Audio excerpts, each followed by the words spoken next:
बेटी तो पराई होती है। एक इमोशनल कहानी। एक शहर में अनिल नाम का एक इंसान रहता था। अनिल एक कपड़ों की दुकान पर काम करता था। उसकी बहुत साल पहले शादी हो गई थी। अनिल को हमेशा से लड़का चाहिए था। लड़का ये वंश का कुलदीपक होता है, पिता का नाम रोशन करता है और बुढ़ापे का सहारा होता है। पर लड़की शादी करके चली जाती है, ऐसी सोच रखने वाला वह पड़ोसियों को भी ये बात बताता था।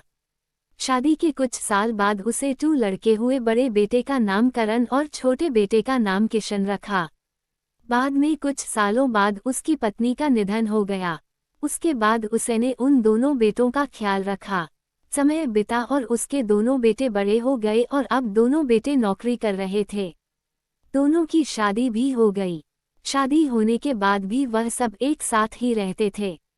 कुछ साल एक साथ खुशी में गए, लेकिन बाद में दोनों भाई एक दूसरे के साथ झगड़ा करने लगे।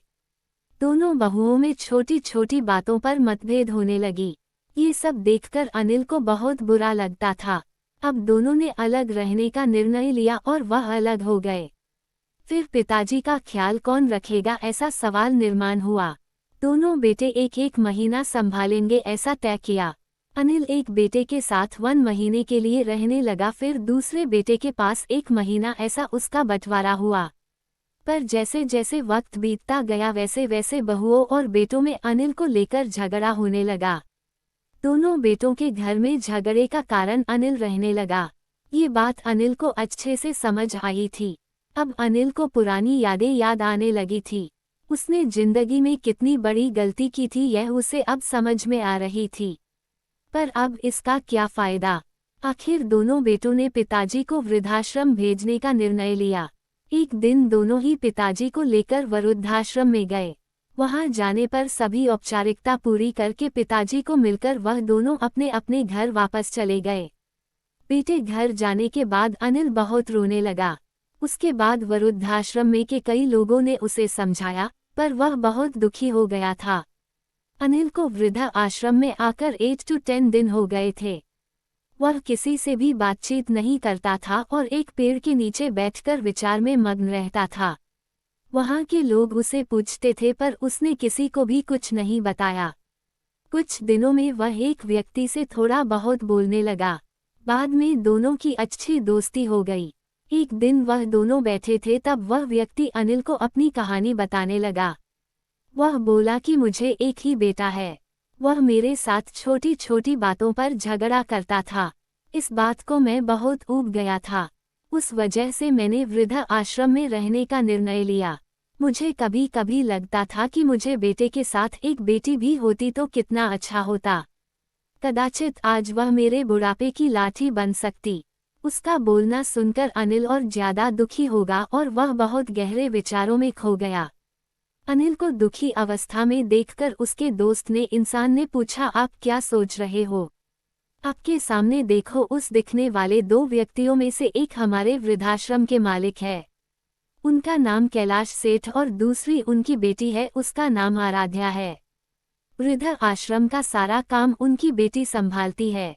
कैलाश सेठ इनको एकमात्र बेटी थी। बेटी माँ और पिताजी से बहुत प्यार करती है, उतना ही प्यार वह वृद्धा आश्रम के हर एक व्यक्ति से प्यार करती है।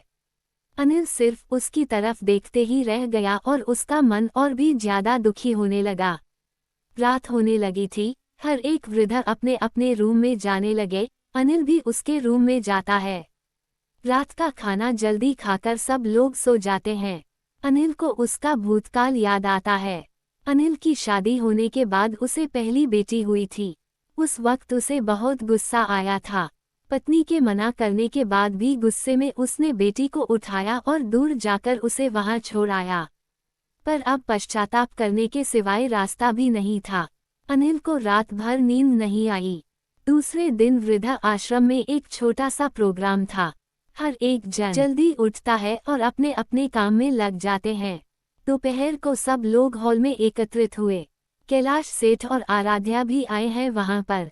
प्रोग्राम चालू था, तब कैलाश सेठ का ध्यान 2-3 बार अनिल की तरफ गया।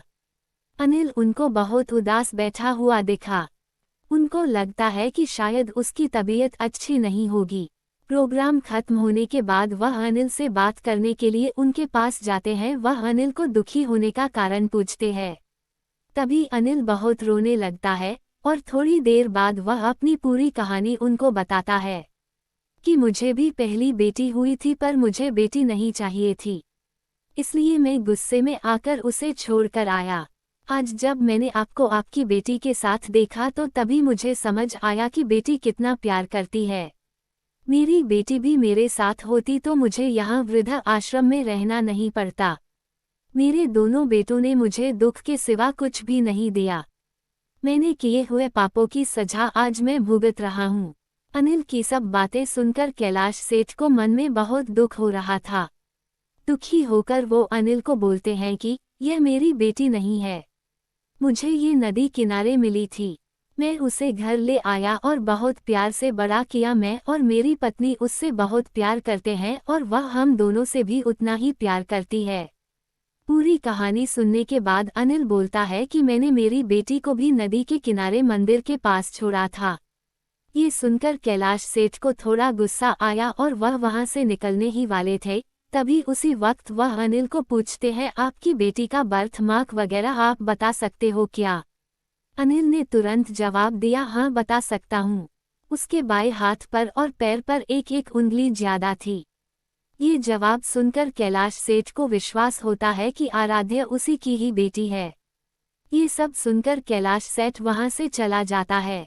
वह चले जाने पर आराध्या वहां पहुंचती है और वह अनिल को बोलती है कि मैंने आप दोनों की पूरी बात सुन ली है। आपने मेरे बारे में जो भी कहा वह सुनकर मेरा मन बहुत दुखा है। एक पिता खुद की बेटी के बारे में ऐसा निर्णय ले सकते हैं, ये सुनकर मुझे बहुत बुरा लगा। आपने जो भी किया वह बहुत गलत था। आपने मुझे बेटी बोलने का अधिकार खो दिया है। मैं आपकी बेटी होकर भी आप मुझे रास्ते पर छोड़कर चले गए थे और मैं उनकी बेटी ना होते हुए भी उन्होंने मुझ पर जान निछावर कर दिया, इसलिए वही मेरे सच्चे पिता है। आप इस वृद्ध आश्रम में रह सकते हैं, पर आज आपने उनके सामने जो बोला है वह फिर कभी भी उनके सामने मत बोलिएगा, क्योंकि आज तक मैंने उनको इतना दुखी कभी भी नहीं देखा। इतना बोलकर आराध्या वहां से चली गई। अनिल सिर्फ आंखों में आंसू लाकर उसकी तरफ देखता रह गया और अपने नसीब को दोष देता रहा। दूसरे दिन सुबह किसी को भी ना बताते हुए अनिल वृद्धाश्रम छोड़कर चला गया।